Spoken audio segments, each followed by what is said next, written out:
Olá, meus irmãos, tudo bem com vocês? Espero que você e a sua casa estejam bem. Nós estamos começando aqui a nossa aula de hoje, que é sobre esse livro, o estudo, Ministério dos Diáconos. A nossa lição de hoje é a lição de número 2 da unidade 1. O título dela é Perfil do Diácono e da Diaconisa. Então, para início, como o texto estrutural, a análise textual é baseada num texto da Bíblia, eu gostaria de, a princípio, fazer a leitura desse texto que está na carta que Paulo escreveu ao pastor, Timóteo, primeira carta que escreveu, capítulo 3, versículo 8 ao 13. Diz assim, está no seu livro: da mesma sorte, os diáconos sejam honestos, não de língua dobre, não dada a muito vinho, não cobiçosos de torpe ganância, tá? E guardando o mistério da fé numa consciência pura. Também estes sejam primeiro provados, depois sirvam se forem irrepreensíveis. Da mesma sorte, as mulheres sejam honestas, não maldizentes, sóbrias e fiéis em tudo. Os diáconos sejam maridos de uma só mulher, e governe bem a sua casa e seus filhos, porque os que servirem bem como diáconos adquirirão para si uma boa reputação e muita confiança na fé que há em Cristo Jesus. Meus irmãos, a lição de hoje, ela foi extraída daqui.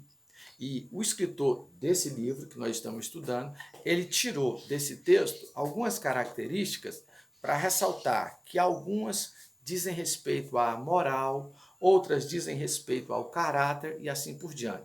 Então vamos direto para esse perfil que é traçado aqui por Paulo, quando orienta a um pastor chamado Timóteo, na situação de ele, sendo o pastor da igreja, observar e ter que escolher entre os membros, entre as suas ovelhas, alguém para ajudá-lo no ministério. Esse alguém quem é? Esse alguém o que deve ter para exercer essa função. E aqui nós temos alguns traços. Primeiro deles, uma característica moral. Esse alguém precisa ser honesto. O diácono precisa ser honesto. O texto diz que honestidade está referindo-se ao decoro, à decência de atitude e conduta, mas também ao fato de seus pensamentos e atitudes interiores revelarem que são homens de honradez e de responsabilidade, que são homens que têm o Espírito Santo. Veja, irmãos, que honestidade está ligado à moralidade do ser humano.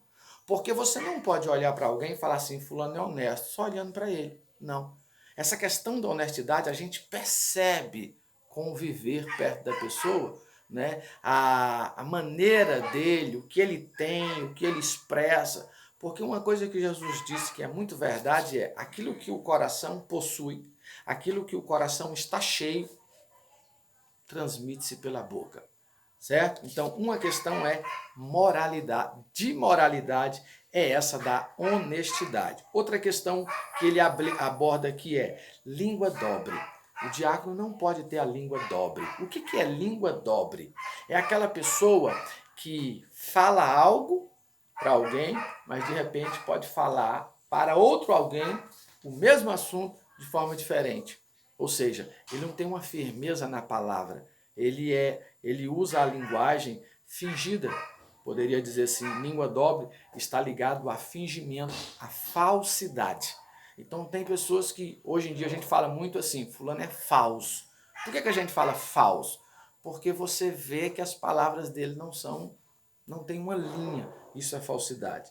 Outro item que ele apresenta aqui, agora já de características de comportamento. Ele fala que o diácono não pode ser dado ao vinho, né, a muito vinho. E também não seja cobiçoso de torpe ganância. Sobre o vinho não quero nem citar, porque nós orientamos que não beba nem prove. A gente orienta a nem provar. Mas há outro detalhe aqui, eu queria destacar isso, cobiçoso de torpe ganância. Uma pessoa que cobiça, que deixa a cobiça entrar no seu coração, ela vai de mal a pior. E eu vou citar algo bem do nosso meio. Vocês estão fazendo um curso para serem obreiros. Olha só, tem gente que deseja ser obreiro, certo? Mas ele passa a colocar isso como uma meta de vida. ele tem que alcançar uma posição de, sabe, chegar a ser pastor. Parece que aquilo é tão importante para ele. Ele deseja tanto, que ele faz tudo o que for necessário para conseguir chegar lá.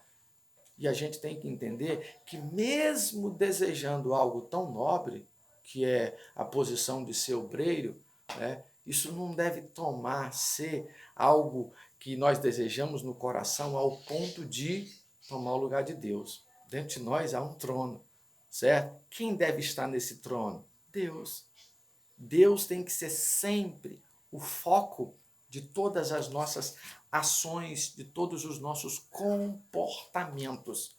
Nós não podemos desejar as coisas pelo fim apenas delas.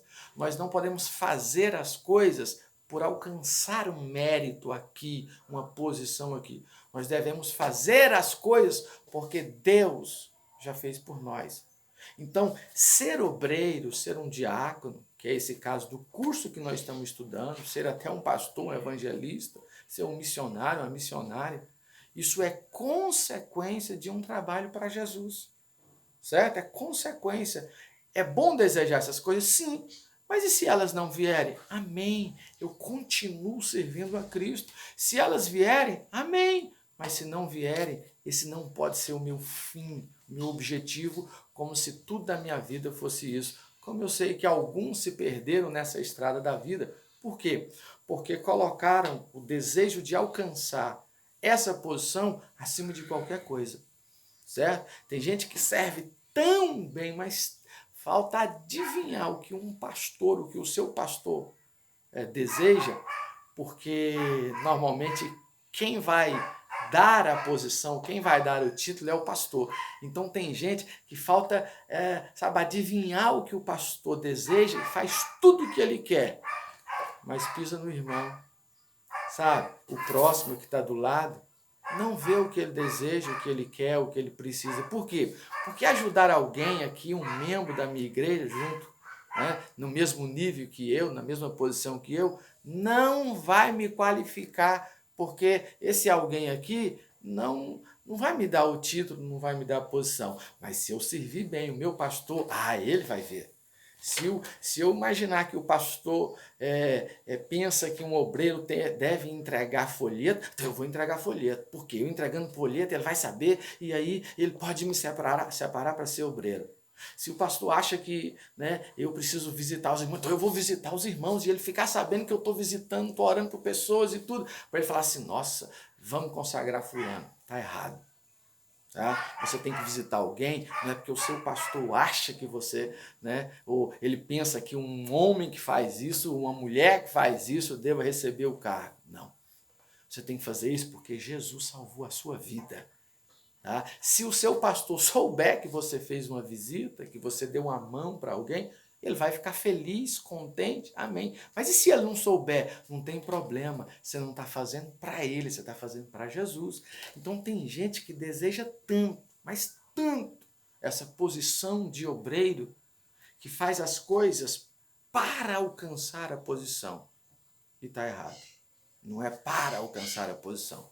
Você tem que fazer as coisas para Cristo, que já fez tudo por você e por nós. A outra característica é, agora de ordens técnicas, seja aprovados antes de servir. Bom, quem prova não é você, não sou eu que vou ganhar o cargo. Quem prova é a minha chefia, a minha liderança. Ele que vai fazer os testes, né? E, na verdade, essas provações vêm da minha chefia, vêm de Deus. É Deus que prova o meu interior, prova as minhas ações. Isso aqui eu não queria falar muito, não. Eu quero destacar aqui o outro ponto que retrata do caráter, tá? Porque essa é uma característica técnica e aqui tem uma que fala do caráter. O que é o caráter? Aqui fala assim, ó, marido de uma só mulher. A ideia, vocês viram a análise aqui, é porque naquele período da história da humanidade, isso há 2000 anos atrás, da sociedade, aquele grupo, etc., há uma certa ideia de que haviam, né, situações que os homens possuía mais de uma mulher, mais de um casamento, casado com duas, por exemplo. E Paulo vem normatizando, até porque, veja, muitos judeus que tinham essa prática, muitos gentios que tinham essas práticas, que vinham de culturas diferentes, entregam a vida a Cristo, mas ele é casado com 2 mulheres. E aí? O pastor ia falar assim, agora você tem que largar de uma, ficar só com uma. Isso é muito complicado de administrar, principalmente naquela época. Mas para ser obreiro referência, encomendou-se, né, que fosse aquele que não tivesse essa prática, tivesse só uma. Tá bom? Não é o nosso caso hoje, né? Hoje até legalmente, pelas leis, não... o homem casa com um só, né? O homem casa com a mulher casa com o homem, amém. Então, irmãos, o que é o caráter? É um conjunto de traços morais e éticos de um indivíduo. O caráter define a índole de uma pessoa. Então, o caráter também, assim como a moral, está intrínseca na vida do homem. Por isso que nós precisamos a cada dia orar e pedir a Deus, Senhor, transforma-me, renova-me. Senhor, tira o que há em mim, né, de ruim, como diz o texto da de Salmo. Tira em mim o caminho mau, vê se há em mim o caminho mau e guia-me pelo caminho eterno. Nós precisamos dessa graça de Deus. Amém? Bom, na nossa lição existe uma segunda parte. Vocês puderam observar que nessa segunda parte, o escritor do livro vem tentar explicar para nós, né, sobre o termo envolvido lá dentro do texto, quando diz igualmente, da mesma forma, as mulheres, semelhantemente, as mulheres. Aí traz características para as mulheres. Qual é a tônica? A tônica é, alguns diziam que esse texto se refere às esposas dos diáconos, o que não está bem aceito. Por quê? O texto vai dizer, porque se está dando característica para as mulheres, as esposas dos diáconos, por que não deu característica antes de começar a falar dos diáconos, ainda no capítulo 3, para as esposas dos presbíteros? Quer dizer, para os presbíteros trazem características, para os diáconos trazem características e para as esposas dos diáconos. Agora, as esposas dos presbíteros não têm nenhuma característica. Então, não é bem aceito essa teoria. A teoria mais aceita é que as mulheres aí, quando o texto vai dizer semelhantemente às mulheres, é a mesma coisa que estivesse falando, as diaconisas. E aí nós temos essa relação no texto, e no tópico 5 da lição, você pode observar que o autor, para comprovar essa ideia das diaconisas, ele traz, em cada parágrafo desse aqui, ele traz uma informação sobre o trabalho das mulheres como diaconisas no decorrer da história desde o princípio da Bíblia, desde o período bíblico. Ele vai citar, por exemplo, outras mulheres, Paulo cita outras mulheres, e aí vai fazendo citações no texto sobre mulheres, ou seja, sobre o trabalho das mulheres como diaconisa no decorrer da história pós-período bíblico. Nós estamos hoje no ano de 2000, século 21, 2021, século 21. Mas de lá para cá, em muitos períodos da história, as mulheres atuaram como diaconisa. Então, essa referência às mulheres se trata, eu queria basicamente encerrar dizendo isso, que se refere às diaconisas. Amém? Então, que Deus abençoe sua vida, que Deus abençoe o seu estudo, que você continue progredindo para o Senhor de sua vida, o Senhor Salvador Jesus Cristo. Fique na paz. Amém.